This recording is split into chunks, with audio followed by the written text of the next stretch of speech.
언제나 내 편이 되는 투자. 이베스트 투자증권.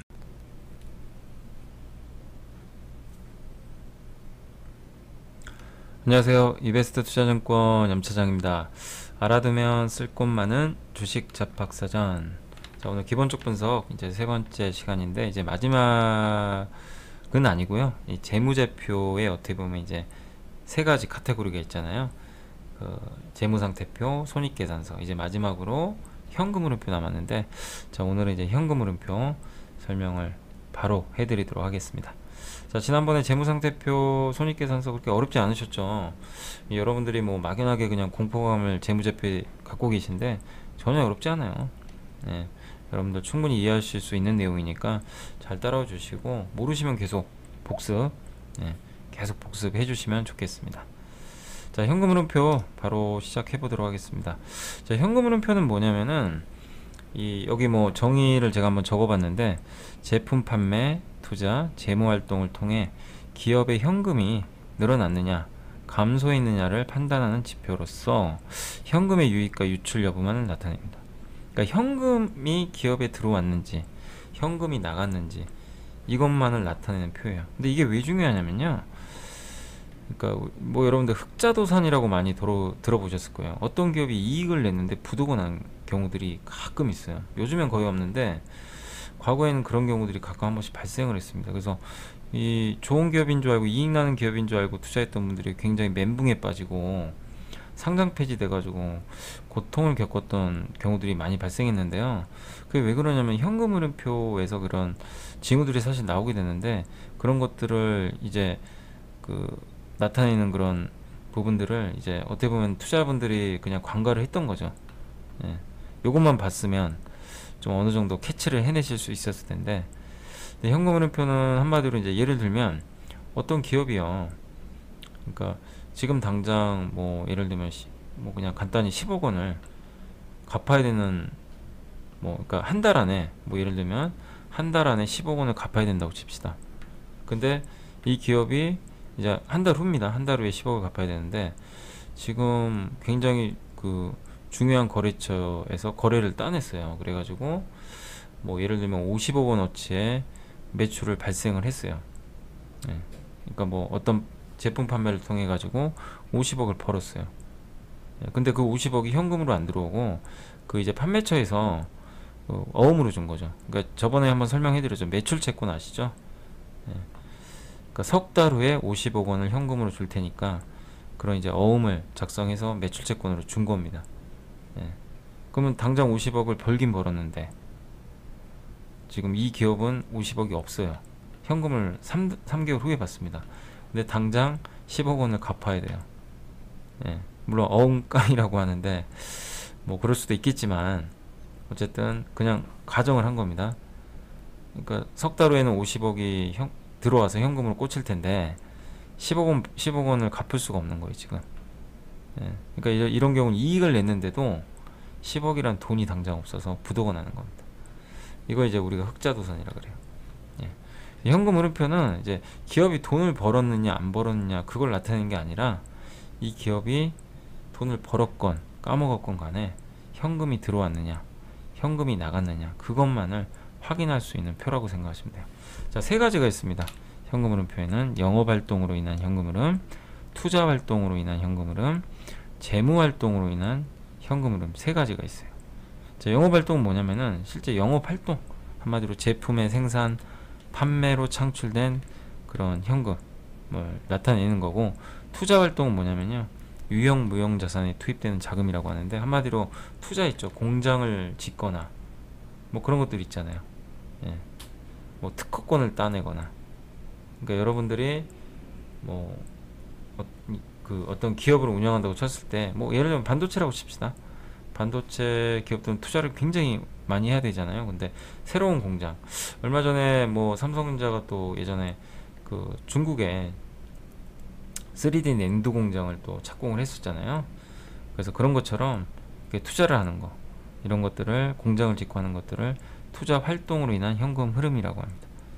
그 다음 재무활동은 뭐냐면은 재무와 관련된 거, 금융기관을 통한 현금의 유입과 유출인데, 한마디로 여러분들이 돈을 빌렸어요. 은행에서 빌리면 현금 흐름이 어떻게 될까요? 돈을 빌렸잖아요. 그러면 은행에서 나한테 돈을 준 거죠. 그럼 들어오는 거죠.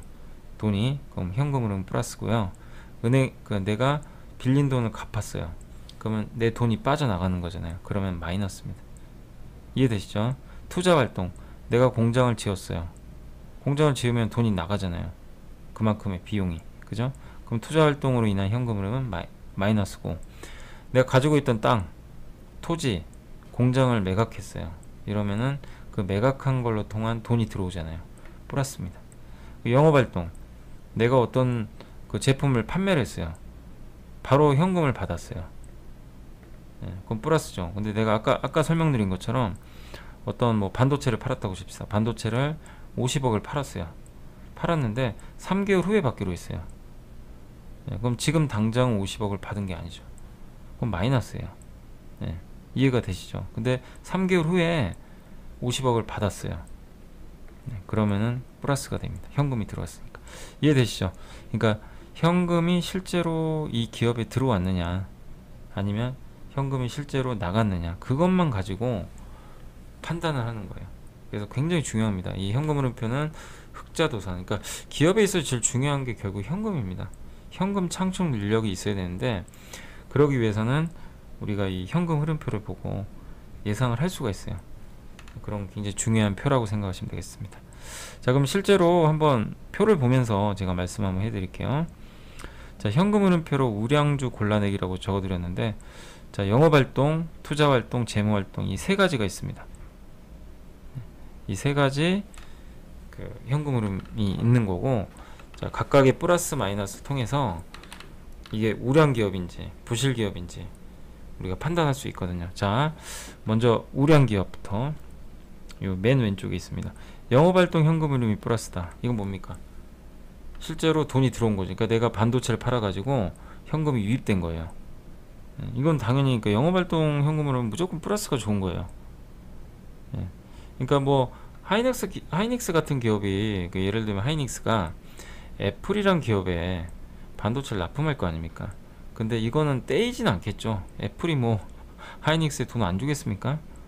몇 달 후에 주겠죠, 당연히. 근데 어떤 이제 하이닉스가 굉장히 뭐 부실한 기업, 그러니까 뭐 잘 알려지지 않은 어떤 기업에 대규모 반도체 주문을 받았다고 쳐봐요. 예를 들면. 그래서 뭐 100억 원을 팔았는데 그 기업이 이제 먹고 튄 거죠. 나 3개월 후에 너한테 100억 줄 테니까 좀 기다려. 매출채권을 발행했는데 그 기업이 부도가 난 거예요. 그럼 어떻게 돼요? 하이닉스는 못 받는 거죠. 그럼 100억이 날아가는 겁니다. 그죠? 그럴 수 있는 거거든요. 그래서 매출채권이라는 거는 많을수록 조금 좋진 않아요. 매출채권 같은 경우는 실제로 어쨌든 그게 현금화 돼야 됩니다. 그게 현금화 됐을 때 이 현금 흐름, 영업활동 현금 흐름에 바로 플러스 표시가 되게 됩니다. 그래서 영업활동 현금 흐름은 반드시 플러스여야 됩니다. 플러스일수록 좋은 거예요. 물론 이제 일시적으로 이게 마이너스일 수도 있지만 반드시 플러스일수록 좋다라고 생각하시면 되겠고, 자, 두 번째 투자활동. 투자활동은 어떻게 생각하세요, 여러분들? 투자활동은 마이너스가 좋을까요? 플러스가 좋을까요?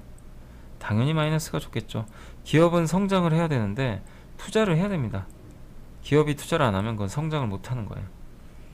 그러니까 기업들은 계속 공장을 짓고 증설하고, 증설하는 기업들 주가가 잘 가는 이유가 뭐겠습니까? 증설을 한다는 건 그만큼 우리 제품에 대한 수요가 많다는 얘기죠. 투자를 하는 거예요. 근데 투자를 안 하고 투자를 오히려 줄이거나 공장을 팔아가지고 현금이 들어온다. 이건 굉장히 안 좋은 거죠. 그렇게 생각하시면 되겠습니다. 마지막으로 재무활동은 당연히 마이너스가 좋죠. 돈을 빌린 돈을 갚는 거잖아요. 그러니까 내가 100억을 빌렸는데 100억을 갚았으면 물론 현금 100억이 빠져나가는 거지만 재무활동, 그러니까 빚을 갚는 거기 때문에 굉장히 좋은 겁니다. 재무활동이 플러스다. 이거 안 좋은 거죠. 회사가 그만큼 돈이 없다는 얘기예요. 돈이 없어서 외부에서 빌려야 될 정도로 안 좋다는 얘기입니다. 재무활동은 마이너스가 좋아요. 이해가 되시죠? 자, 그래서 이렇게 영업활동이 플러스고 투자활동이 마이너스고 재무활동이 마이너스인 현금 흐름표를 갖고 있으면 우리가 흔히 하는 말로 우량 기업이라고 합니다. 가장 좋은 기업이고요. 자, 두 번째, 영업활동은 플러스예요. 뭐 좋죠. 투자 활동은 마이너스, 성장합니다. 근데 재무 활동은 플러스예요. 이게 무슨 얘기냐? 회사가 성장은 하고 있는데 돈이 없는 거예요. 계속 성장을 해야 되는데 그동안 번 돈이 없다 보니까 재무 활동, 그러니까 한마디로 차입을 하는 거죠. 이런 기업도 괜찮아요. 성장, 투자 활동, 그러니까 공장을 증설하거나 이러기 위해서, 투자를 하기 위해서, 회사가 성장하기 위해서 남의 돈이라도 빌려서 쓰는 거니까 나쁜 건 아닙니다. 그래서 이런 기업들을 우리가 약간 이제 재무 리스크는 있겠지만 성장 기업이라고 별 2개를 줄 수 있습니다. 그리고 세 번째는 기업이 이제 영업 활동이 마이너스예요. 그러니까 지금 현금이 안 들어가요. 예. 그러니까 반도체를 팔았는데 현금을 지금 못 받고 있는 거죠. 예. 그러니까 재무적으로 좀 리스크가 당연히 있겠죠. 그리고 투자 활동, 회사가 계속 그래도 투자는 해요. 예. 계속 투자는 합니다. 예. 투자는 하고 있어요. 성장을 위해서. 그 재무 활동은 플러스. 예. 근데 지금 돈을 못 벌어요. 아까 설명드린 대로 현금이 들어와야 되는데 이 영업 활동이 마이너스거든요. 돈을 벌지를 못해요. 예. 지금 적자인 상태인 거죠. 예. 근데 성장을 하기 위해서 계속 공장을 짓거나 투자는 하고 있고 돈은 빌리고 있고, 이런 기업들은 이제 조만간 흑자 전환할 가능성이 높다는 기업입니다. 턴어라운드 기업 아시죠? 대규모 적자였다가 흑자로 터닝하는 그런 기업들. 그런 기업들 같은 경우는 현금 흐름표가 이런 모습을 많이 보여줘요. 그러니까 당장은 영업활동 적자인데 투자활동도 적자, 마이너스고 투자를 하니까 재무활동 쪽에서는 차입을 많이 하는 거죠. 자, 마지막으로 가장 안 좋은 게 부실기업입니다. 자, 지금 돈도 못 벌어요. 적자인 상태고 투자활동도 안 해요. 자산을 매각해요. 가지고 있는 공장, 토지 이런 거 다 팔아요. 그 정도로 지금 위기란 얘기죠. 아니 근데 이렇게 다 팔아버리면 뭘로 먹고 살죠? 예, 그 정도로 좀 안 좋은 거고, 그 다음에 재무활동, 그렇게 투자활동에서 어쨌든 공장을 팔고 토지를 팔아서 현금을 확보했는데도 그것도 모자라 가지고 재무활동에서도, 그러니까 은행에서 돈을 빌려 올 정도로 지금 안 좋은 거죠. 그러니까 이 세 번째랑 차이가 뭐냐면은 같이 돈을 빌리는데 이 회사는 빌린 돈으로 투자를 해요. 공장을 짓고. 근데 이 기업은 빌린 돈으로 투자를 못 하는 거죠. 예. 기존에 가지고 있던 자산마저 팔아버리는 거니까. 이해가 되시죠? 예. 그 정도로 안 좋다는 겁니다. 그래서 현금 흐름표는 이렇게 해석을 하시면 돼요. 예. 이 해석 능력이 중요합니다. 우리는 재무제표를 우리가 작성할 거 아니잖아요. 그죠? 회계사가 아니기 때문에, 작성을 하는 게 아니기 때문에 우리가 해야 될 건 기존에 만들어진 재무제표를 가지고 해석을 하는 겁니다. 그러기 위해서는 요 표를 잘 이해를 하실 줄 아셔야 돼요. 자, 이해가 안 되시면 다시 한번 뒤로 리와인드 하셔가지고 복습하시면 좋겠습니다. 자, 실제로 그럼 진짜 삼성전자 현금흐름표 한번 보겠습니다. 우리나라 가장 대표 기업이니까요. 자, 이게 삼성전자의 영업활동 현금흐름, 투자활동, 이 세 가지예요. 여기 나와 있죠. 그래서 영업활동으로 인한 현금흐름은 삼성전자 어떻습니까? 예, 플러스죠. 예, 뭐 의심의 여지 없이 플러스고요. 투자활동 역시 투자 많이 합니다. 삼성전자 어쩔 수 없어요. 투자할 수밖에 없죠. 재무활동 마이너스. 그 번 돈으로 돈을 그동안 빌린 걸 갚아 나가는 거예요. 근데 여기는 또 물론 그 다음에는 플러스가 났어요. 예, 그렇다는 얘기는 뭡니까? 회사가 지금 돈을 벌고 있는데 투자는 하고 있는데 투자할 비용이 좀 부족하다 보니까 차입을 한 거죠. 그러니까 이것도 성장을 위해서 투자를 한 거기 때문에 나쁜 거 아니죠. 그래서 이런 재무제표가 가장 우량한 별 3개짜리, 두 번째가 별 2개짜리입니다. 아까 보여드린 대로. 예, 이해가 되시죠? 실제로 재무제표를 보시니까. 예. 자, 그래서 현금 흐름표는 이게 답니다. 안 어렵죠, 하나도. 예. 그래서 3대 우리 재무제표 알아봤습니다. 재무상태표, 손익계산서, 현금흐름표. 자, 이제 여기까지 마스터 하신 분들은 재무제표 해석이 가능해요. 전혀 어렵지 않습니다. 예. 누구나 해석하실 수 있어요. 예. 제가 정말 최대한 쉽게 예를 들어가면서 설명을 해드렸습니다. 자, 현금흐름표까지 일단 강의를 뭐 해드렸고, 자, 다음 시간에는 제가 이제 실제로 재무제표와 기업이 어떻게 돈을 벌고, 이게 재무제표가 흘러가는 그 해석하는 방법들이 있어요. 그런 것들 한번 설명을 해드리도록 하겠습니다. 자, 오늘 현금흐름표 끝까지 청취해 주셔서 너무 감사드립니다. 저 염차장은 또 다음 알쓸주잡 시간에 또 찾아오도록 하겠습니다. 감사합니다.